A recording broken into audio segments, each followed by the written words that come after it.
This is a married couple. They're both 28. They're both employed, with a good household income. 5 years from now, by the age of 33, they will have $409,000. That may sound like a long shot, something really hard to do. I assure you, it's completely possible. In this video, I'll show you the exact plan to get there and how 5 years of discipline can set up the rest of your life.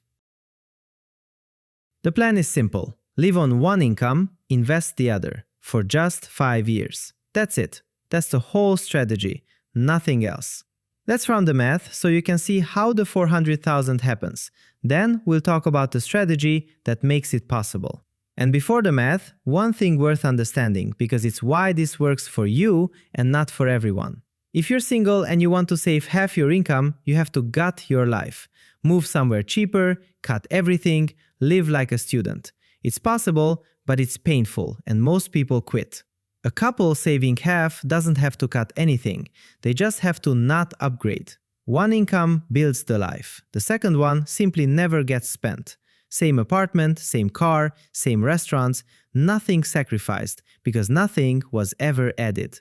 That's the structural advantage almost every dual income couple has and almost none of them use.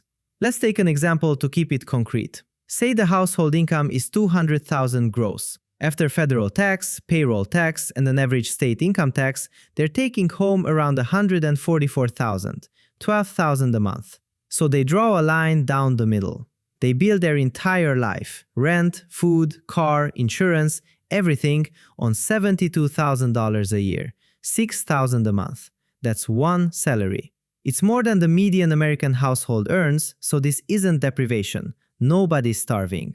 The second $72,000 is handled like this. 80% invested, $4,800 a month into a low-cost index fund. Automatic, on payday, before they ever see it. 20% banked, $1,200 a month into a high-yield savings account, paying around 4%. The first pot is the future. They don't touch it under any circumstances. The second pot is the cushion, and it's the reason the first pot never gets touched. Car breaks, roof leaks, someone loses a job, the cash absorbs it, and the investments keep compounding. One rule: stick to it for 5 years.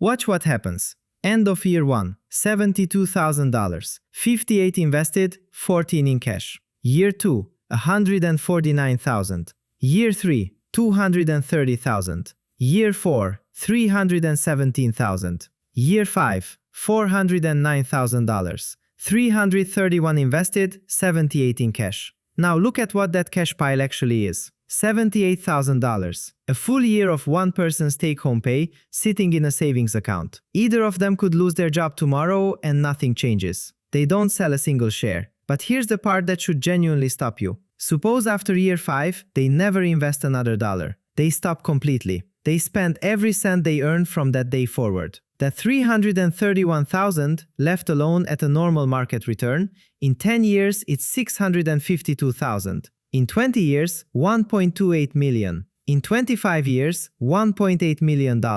5 years of discipline in their late 20s buys a millionaire retirement, and they never have to think about it again. And if they keep going at the same rate, 10 years gets them to about $800,000. 15 years, $1.4 million. 20 years, $2.4 million. So the plan works. The math isn't the hard part, which raises the real question. If it's this simple, why doesn't everyone do it?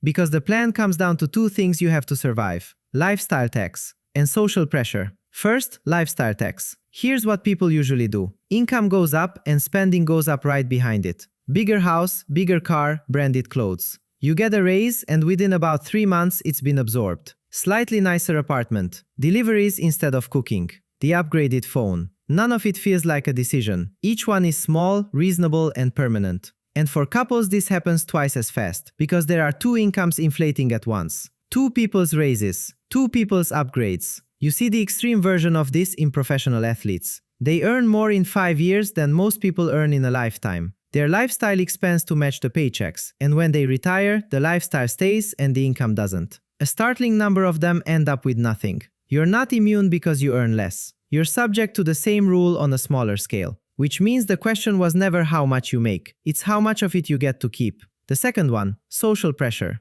Most lifestyle inflation isn't about wanting things. It's about being seen having them. Couples get this worse than anyone because couples get compared. Your friends buy a house, so you start looking at houses. Someone posts the wedding, the car, the trip. Nobody posts their index fund. And that's the trap. Wealth is invisible and spending is visible. Someone with 400,000 invested looks exactly like someone with nothing. And someone with a leased car and 40,000 in debt looks rich. So you end up competing with people whose finances you can see, using purchases they might not be able to afford on a scoreboard that's completely fake. Living on one income means looking, for a while, like you earn less than you do. That's the real cost of this plan. Not the money, the appearance. A good example, Ronald Reed. He was a gas station attendant and later a janitor in Vermont. Drove an old car, reportedly clipped coupons. When he died in 2014, he was worth around $8 million. He wasn't an investor by profession. He bought shares in ordinary companies and held them for decades. He never sold in a crash. He never chased anything.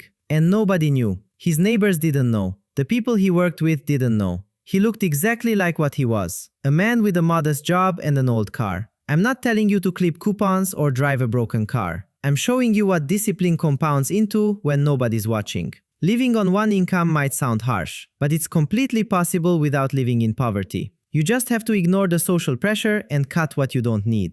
And it's only for 5 years. Wouldn't you trade 5 years for the rest of your life? So tell me, could you live on one income? Let me know in the comments.